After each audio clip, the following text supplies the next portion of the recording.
Au cœur battant de l'Afrique, il y a un empire. Une forêt tellement grande qu'elle crée son propre climat, couvrant 6 pays. C'est le deuxième poumon de la planète, le bassin du Congo. C'est un monde construit sur l'eau et l'ombre, alimenté par une artère énorme.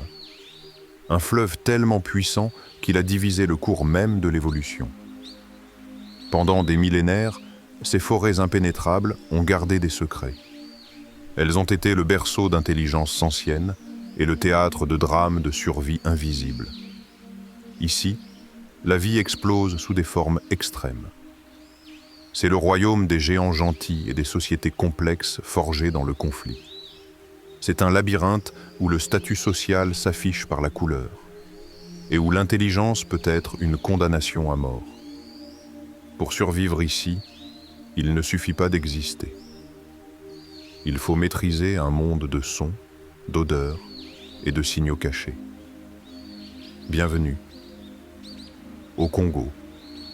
On vient de mettre les pieds dans ce monde secret. Ce sera une longue expédition pleine de révélations. Pour être sûr de ne manquer aucune découverte et nous accompagner à chaque étape de ce voyage au Congo, abonnez-vous et activez la clochette de notification. Et si vous soutenez ces expéditions dans les derniers coins sauvages, laissez-nous un like. Bien qu'ils soient souvent regroupés, le terme « gorille » désigne plusieurs géants différents, chacun adapté à une niche spécifique de cet environnement formidable, gorille des plaines occidentales ou gorille des basses terres occidentales. Dans la vaste étendue occidentale du bassin, dans les forêts marécageuses et les clairières inondées connues sous le nom de baies, prospère le gorille des plaines occidentales. C'est le plus répandu et, d'une certaine manière, le plus arboricole des gorilles. Malgré sa taille énorme, un mâle à dos argenté, pouvant atteindre 180 kg, il est super agile. Sa vie est rythmée par une quête permanente de fruits. Contrairement à ses cousins des montagnes, les fruits constituent la majeure partie de son alimentation, complétée par des feuilles et, surtout, des herbes aquatiques riches en minéraux qu'il trouve dans les clairières de la forêt. Cette dépendance aux arbres fruitiers, qui fleurissent et fructifient de manière imprévisible, l'oblige à avoir des aires de répartition énormes qui couvrent parfois plus de 20 km². Le dos argenté, chef d'un groupe pouvant compter une douzaine d'individus, est un stratège patient. Son célèbre coup de poitrine n'est pas seulement une marque d'agressivité. C'est un signal sonore complexe, un signal acoustique qui parcourt des kilomètres à travers la végétation dense pour signaler sa présence à des groupes rivaux et maintenir la cohésion de sa famille dispersée pendant qu'ils se nourrissent. Gorille de Grower ou gorille des plaines orientales. En se déplaçant vers l'est, dans les forêts tropicales de la République démocratique du Congo, le terrain commence à s'élever. Ici, dans les forêts, entre le fleuve Lualaba et les montagnes albertines, on trouve son plus corpulent cousin, le gorille de Grower. C'est le plus grand primate vivant de la planète. Les mâles dominants peuvent peser plus de 220 kg, une masse colossale construite sur un régime alimentaire radicalement différent. Les fruits sont moins abondants ici, ou du moins moins essentiels à leur existence. Le gorille de Grower est un herbivore spécialisé. Il passe ses journées sur le sol de la forêt, arrachant méthodiquement des feuilles, des tiges, des écorces et de la moelle de bambou.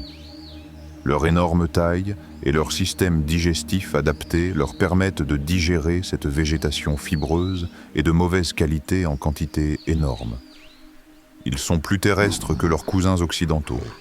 Leur taille rend tout simplement l'escalade fréquente inefficace. Leurs groupes familiaux ont tendance à être plus grands et plus soudés, unis par des liens du sang sous la direction d'un dos argenté dont l'autorité est absolue mais rarement violente. Gorille de montagne. Enfin, nous montons au-delà de la forêt tropicale vers les pentes volcaniques des montagnes Virunga, où le brouillard s'accroche à la dense forêt de bambous et aux prairies subalpines. C'est le domaine isolé du gorille de montagne. Adapté à des altitudes dépassant les 3000 mètres et à des températures pouvant frôler le point de congélation, ce gorille se distingue par son pelage plus long et plus dense. Ici, la survie est un défi quotidien contre le froid et la pénurie de nourriture. Les fruits sont pratiquement inexistants. Leur régime alimentaire se compose presque exclusivement de feuilles, de tiges et de moelles. Un festin constant de matières végétales fibreuses qui les oblige à passer plus d'un quart de leur journée à manger. La vie en montagne a forgé les liens sociaux les plus forts jamais observés chez une population de gorilles. Les groupes sont remarquablement pacifiques et tolérants. Le dos argenté est moins un gardien territorial qu'un patriarche qui préside un clan très uni, où les jeunes jouent avec une liberté étonnante sous le regard bienveillant des immenses mâles. Quelle que soit l'altitude ou le régime alimentaire, la vie quotidienne de ces grands singes, des forêts inondées de l'ouest aux pics volcaniques de l'est, est régie par un rythme lent et délibéré, mais cette tranquillité apparente est trompeuse. Le sol de la forêt ne leur appartient pas uniquement. Dans l'ombre projetée par les acajous, une menace silencieuse et puissante partage leur territoire. Un prédateur dont l'existence est définie par l'embuscade. L'histoire des grands singes au Congo est divisée par une barrière géographique presque insurmontable. Le puissant fleuve Congo. Alors que les gorilles dominent leurs niches respectives dans les montagnes à l'est et les forêts au nord de cette vaste artère aquatique, les forêts profondes et humides du sud, la rive gauche, recèlent un secret évolutif. C'est le seul habitat, l'enclave endémique du bonobo. Souvent appelé chimpanzé pygmée, le bonobo est un sujet d'étude contrasté. Il est plus élancé que son cousin le chimpanzé, avec des membres plus longs et un visage sombre, encadré par des mèches de poils qui se séparent au sommet du crâne.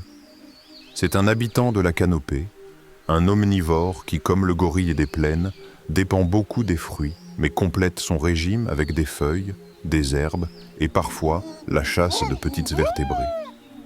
Il se déplace dans les arbres avec une agilité fluide et verticale, ce qui contraste fortement avec la gravité terrestre des gorilles. Mais ce qui définit le bonobo, ce n'est pas son physique, mais sa société. C'est un monde à l'envers par rapport aux hiérarchies dominées par les mâles des autres grands singes. Dans le monde des bonobos, ce sont les femelles qui commandent. Même si les mâles sont individuellement plus grands et plus forts, les femelles forment des alliances étroites et durables, des coalitions de mères, de sœurs et de filles. Cette solidarité féminine est la clé du pouvoir. Ensemble, elles bossent pour avoir les meilleures sources de nourriture et contrôler la dynamique sociale. Le rang d'un mâle dans la hiérarchie dépend presque entièrement du rang de sa mère. Il reste lié à elle toute sa vie, et c'est son influence sociale qui lui garantit l'accès à la nourriture et les opportunités d'accouplement. Les conflits dégénèrent rarement en violences meurtrières comme chez les chimpanzés. Les bonobos ont mis au point un super mécanisme social pour la diplomatie, le contact socio-sexuel. Ils utilisent le sexe, sous toutes ses formes, surtout le frottement génito-génital entre femelles, pas seulement pour se reproduire, mais aussi comme un salut, un moyen de résoudre les conflits, une façon de détendre l'atmosphère après une dispute ou pour échanger des faveurs, comme partager de la bouffe. C'est le ciment qui maintient leur société matriarcale, une philosophie « faites l'amour, pas la guerre », gravée dans leurs instincts. Leur vocalisation résonne dans la forêt, aiguë, presque comme des aboiements, très différente du grondement profond du gorille. Gorille. C'est le son d'une société basée sur une communication constante et la cohésion. Cette société complexe dépend de l'abondance des arbres fruitiers de la canopée. Mais dans cette couche supérieure, ils ne sont pas seuls. Le mouvement d'un groupe de bonobos envoie des ondes de choc à travers les branches, alertant les autres habitants des arbres qui dépendent aussi de la générosité de ces cimes. La canopée de la forêt, le royaume des bonobos, est un monde de diplomatie sociale, mais cette utopie matriarcale n'existe qu'au sud du fleuve Congo. Si on traverse cette barrière d'eau trouble de 10 km de large, un diviseur évolutif qui sépare les espèces depuis des millénaires, on trouve un monde parallèle. Un monde gouverné par notre autre plus proche parent vivant, une créature façonnée par des pressions sociales et écologiques radicalement différentes. C'est le domaine du chimpanzé.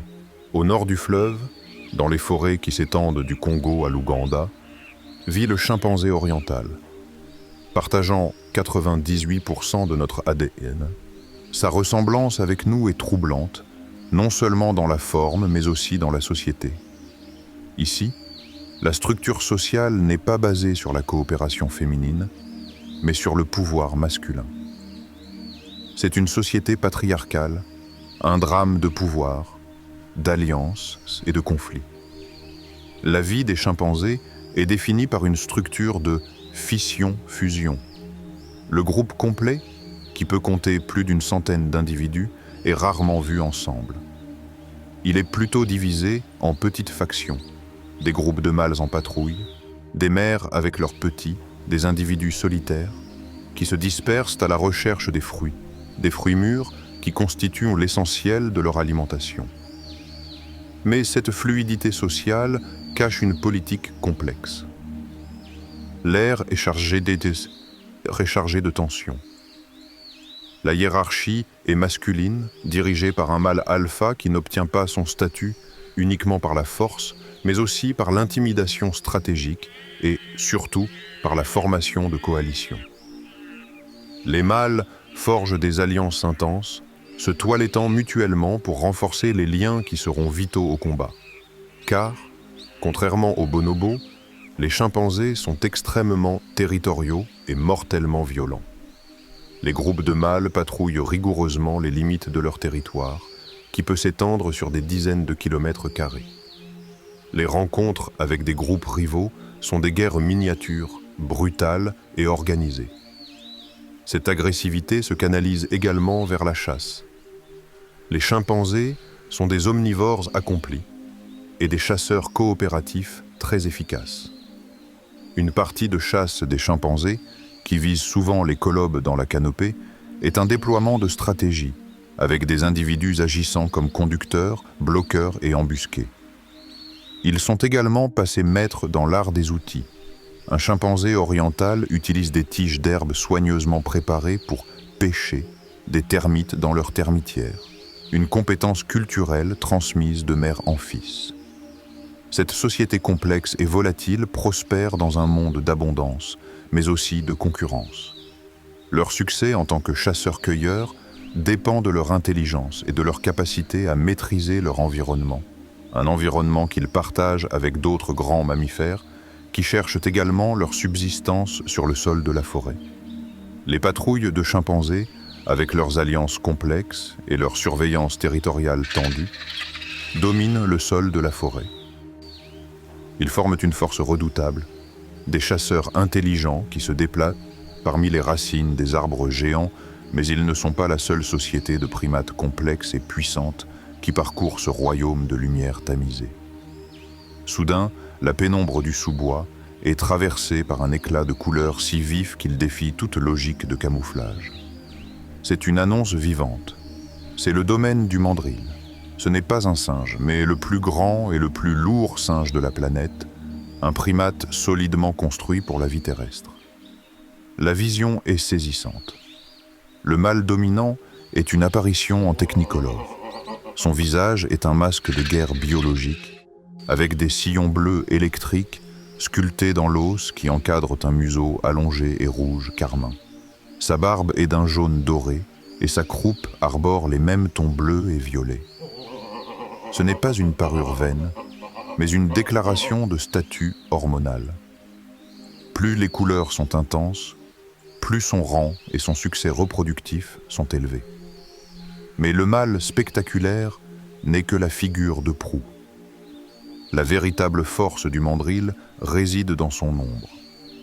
Il se rassemble en troupes ou hordes, de vastes assemblées qui peuvent dépasser les 600 individus, et des groupes de plus de 8 ont été enregistrés, constituant les plus grands rassemblements de primates non humains sur Terre. Contrairement à la société fluide de fission-fusion des chimpanzés, la horde de mandrilles se déplace comme un seul organisme, une marée tonitruante de corps qui avance dans la forêt. Ce sont les principaux cueilleurs du sol forestier. Ils passent leur journée à labourer méthodiquement la litière de feuilles avec leurs mains puissantes, à la recherche de racines, de tubercules, d'insectes, de graines et surtout de fruits tombés que les chimpanzés et les bonobos ont pu laisser échapper de la canopée.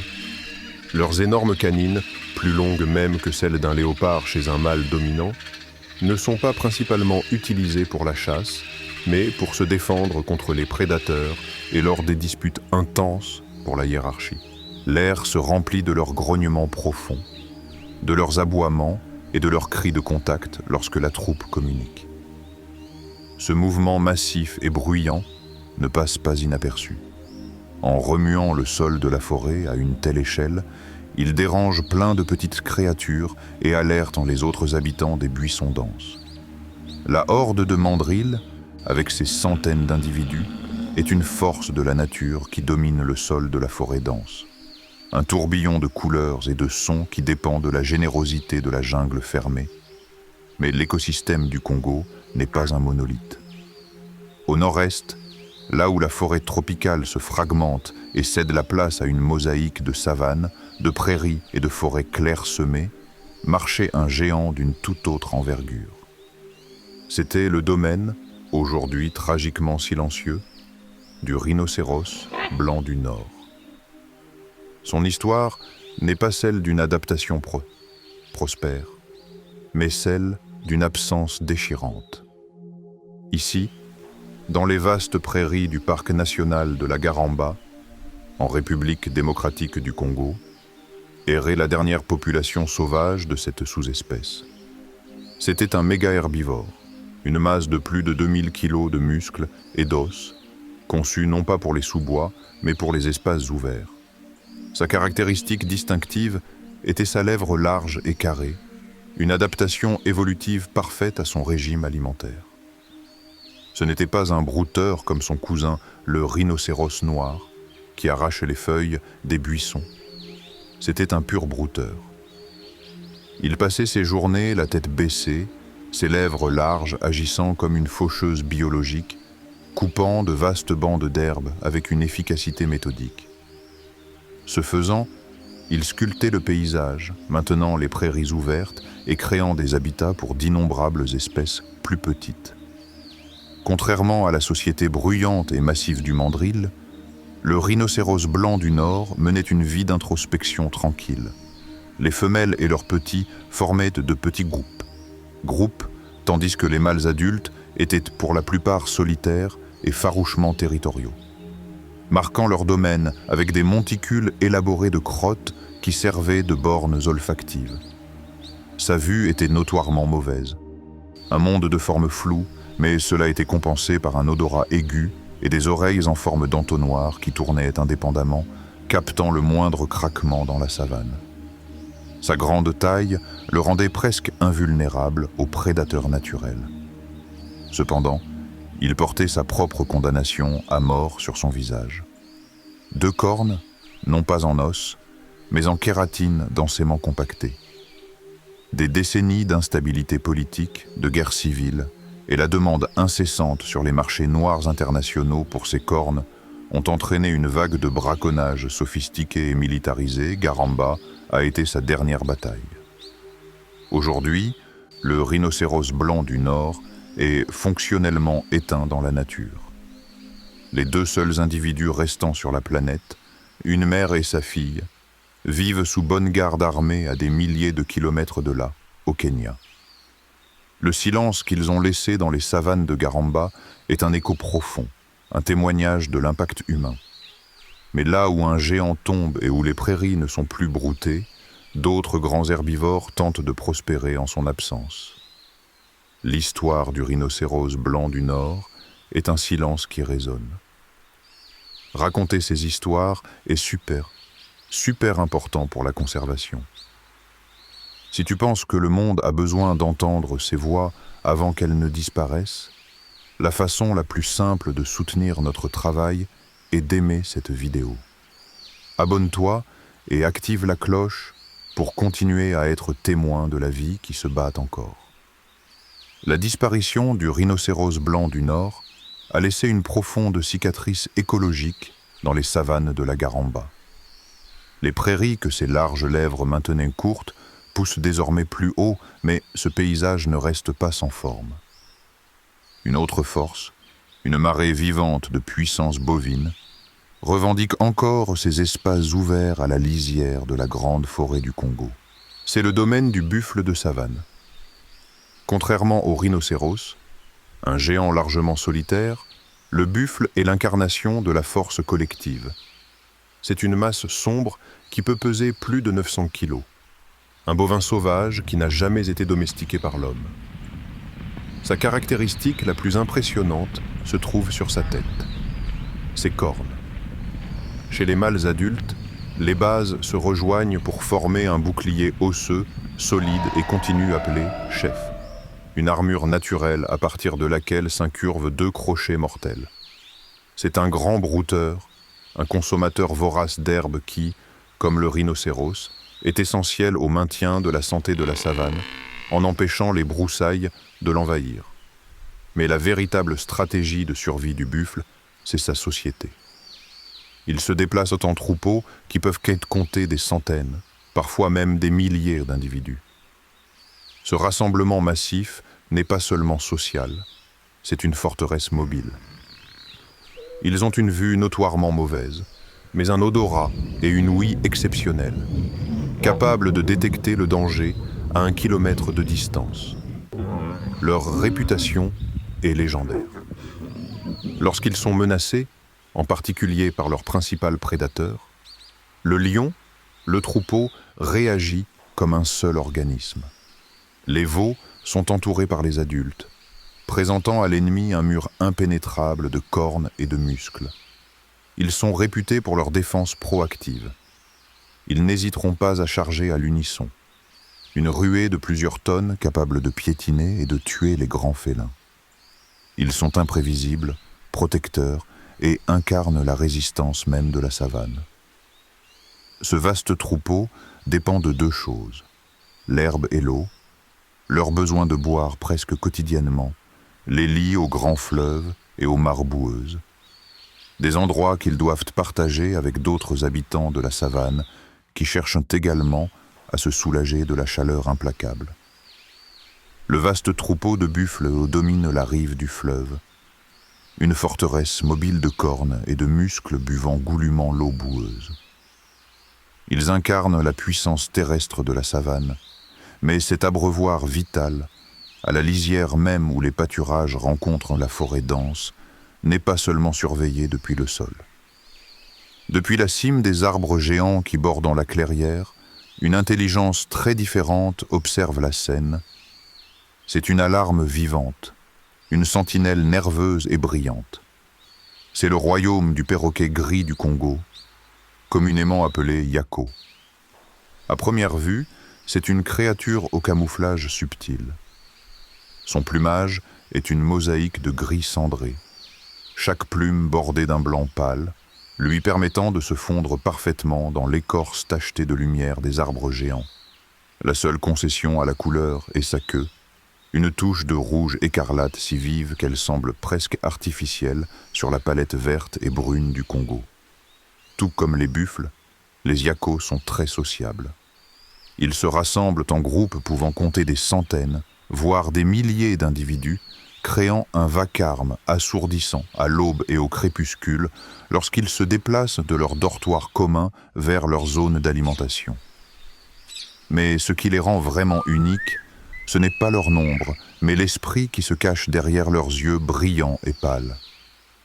Le yako est le maître incontesté de l'imitation vocale dans le règne animal. Son cerveau, remarquablement dense pour sa taille, a les capacités cognitives d'un enfant humain de 5 ans. Il ne se contente pas d'imiter, il communique. Dans la nature, cette capacité est vitale. Un yako peut parfaitement reproduire le cri d'un aigle couronné pour avertir le groupe d'un danger aérien, ou le cri d'un singe en détresse pour signaler une menace terrestre. Ils passent leur journée dans la canopée, utilisant leur bec crochu comme un troisième membre pour grimper et leurs pieds zygodactyles, 2 doigts vers l'avant, 2 vers l'arrière, pour manipuler leur nourriture avec une dextérité étonnante. Ils sont super spécialisés. I've never owned a bird. I didn't know that they could be that clear. Got some fresh water. Who made that back? Shut up. Glad it was sore. Oh, I'm not sore. Cosmo seems to know the context of words. I hurt myself. I'm sorry. There you go. Was that good? She has a huge vocabulary. I'm thinking at least 800 to 1,000 words. Leur régime alimentaire se concentre sur les graines et la pulpe des noix de palmier à huile. Des fruits qu'ils ouvrent avec une force et une précision incroyables. Malheureusement, cette même intelligence brillante est la cause de leur plus grande menace.